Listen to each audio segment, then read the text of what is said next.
make the starting spot his own, and the half-English, half-Spanish goalkeeper ended the campaign as Luis Enrique's third choice heading into Euro 2020. Just a year removed from a loan spell at League One Rochdale, Sanchez conceded just 26 goals in 27 appearances for the Seagulls, keeping 10 clean sheets, including a run of 5 in 6 matches, which featured wins over both Liverpool and Spurs. He also saved his side 4.8 goals against, according to post-shot expected goals, on a par with seasoned stoppers Lucas Fabianski and Nick Pope. With Graham Potter at the helm, Brighton gained a reputation for not converting chances, having scored 14 less than XG suggested they should. If they don't start scoring the goals they need, they'll have to rely on Sanchez to continue producing the goods at the other end. If he does, don't be surprised if a bigger club comes calling. Defender, Valentino Livramento. A name that will be virtually unknown to the majority of Premier League viewers is Valentino Livramento. The 18-year-old has made the switch from Chelsea's academy to Southampton for £5 million this summer, having not made a senior appearance for the Blues before his departure, although he did feature in the matchday squad for a couple of games last May. However, he was thought to be amongst their most talented prospects, and was apparently Ralph Hasenhüttl's #1 target entering the window. The wingback, also capable of playing in midfield, was also courting the interest of Arsenal, Leipzig, Monaco and even Manchester City, so this is definitely a coup for the South Coast side. Scoring 3 goals and setting up 10 more in the development leagues of Chelsea last season, it remains to be seen if Livramento will be a starter at the St Mary's. His former club hold a £25 million buyback on the England Youth International though, so they certainly believe he can turn into an elite Premier League footballer. But is that something we will discover this campaign? Defender, Marc Guehi. After splashing the cash last summer, and with the intent to do so again this window too, Chelsea need to recoup some money through player sales. One unfortunate victim of this is centre-back Marc Guehi, who after 18 successful months on loan with Championship side Swansea City, has signed for Crystal Palace in a deal that could be worth up to £20 million. The 21-year-old, who averaged 3.1 defensive actions a game at the Liberty Stadium, is joining a Palace side in transition, having seen 10 first-team players leave over the summer, and with Patrick Vieira an unknown quantity as a Premier League manager. But despite this uncertainty, Guehi certainly looks like he'll be part of a decent centre-back partnership at Selhurst Park. Joachim Andersen has also traded West London for South in a permanent move from Lyon, having spent last season impressing despite Fulham's relegation, and is set to start alongside the England Youth International. Palace had the third worst defence during the 2020-21 campaign, but it looks like they've rectified their defence and now just need to perform in attack. More on that later on. Defender, Virgil van Dijk.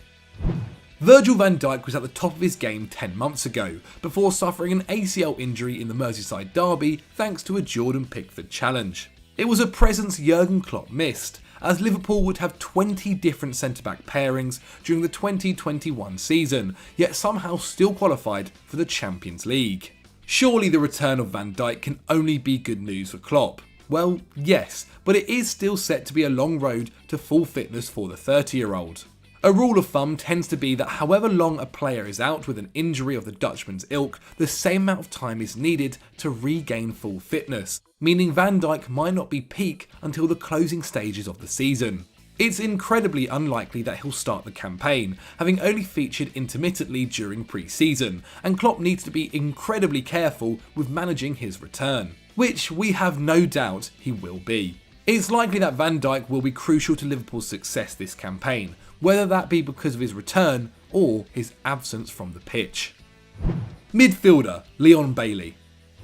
With Jack Grealish finally completing his move to Manchester City, it's time for someone else to take centre stage at Villa Park, and that has to be Leon Bailey. The Jamaican international completed a £30 million move from Bayer Leverkusen to Aston Villa, only a couple of seasons removed from links to the likes of Chelsea and Manchester United.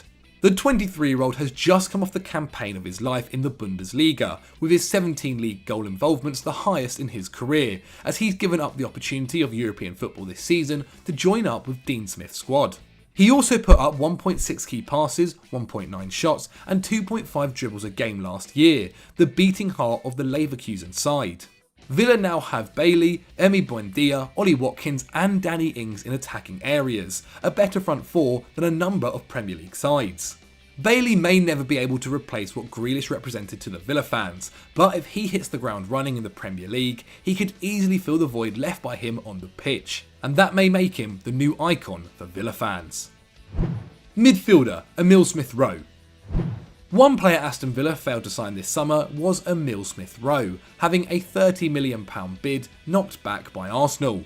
Soon after, the 21-year-old would not only sign a 5-year contract to remain at the Emirates, but now follows in the footsteps of Dennis Bergkamp, Mesut Ozil and William Gallas in being handed the number 10 shirt for the Gunners. So that indicates that the England under-21 international, who first joined the club as a 10-year-old, is set for an important role under Mikel Arteta this upcoming campaign.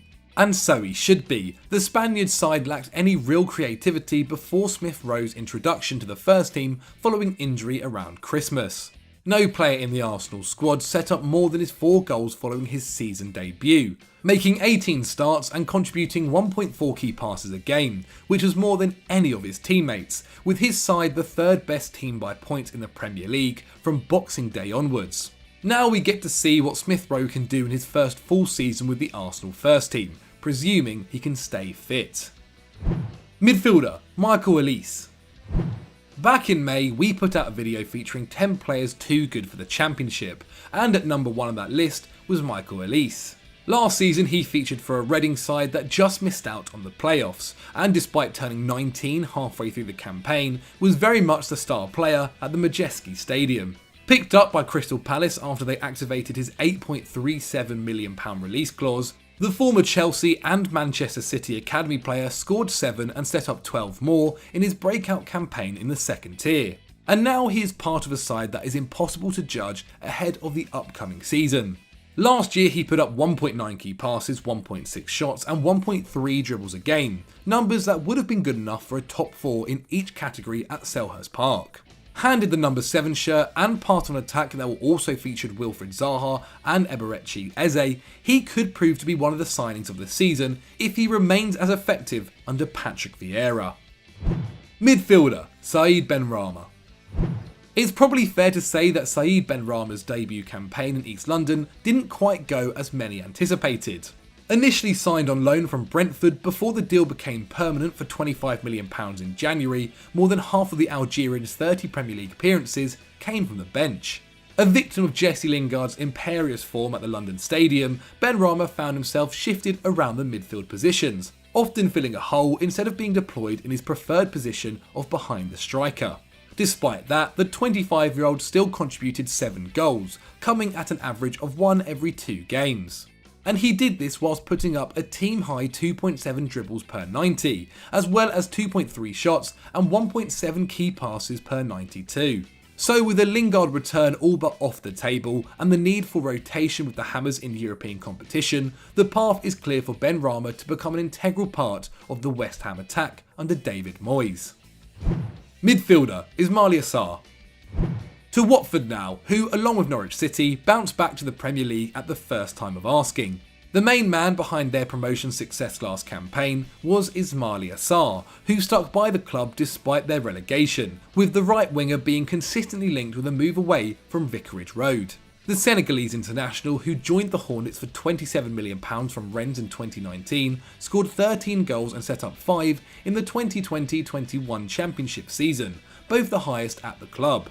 His 2.2 shots, 1.9 dribbles and 1.1 key passes also exceeded his teammates, living up to the hype he displayed in his first season at the club.